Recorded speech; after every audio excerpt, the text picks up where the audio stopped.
The increase in the spring price over the last few weeks has been dramatic. On the 5th of June, the spring token mining rewards were cut in half. The reduced supply puts upward pressure on the price. A few weeks after the spring halving, the price of spring is already exceeding summer and autumn.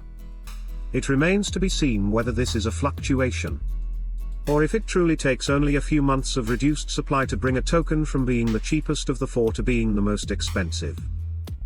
Nonetheless, investors, who trade the more expensive tokens for the cheaper ones over the last 9 months, ended up with a lot of spring tokens.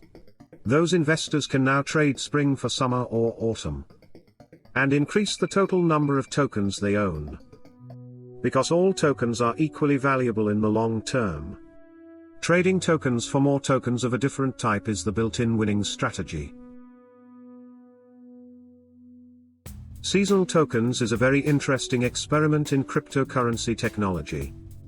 The interlaced smart contracts provide an isolated system where we can study token economics at work. Once deployed, the smart contracts operate autonomously under the random influence of supply and demand. The rules of the game are hard-coded into the system. The price mechanism has been designed to produce predictable price oscillations. And it is working. Will it work as planned? Well, subscribe to our channel and I'll keep you informed.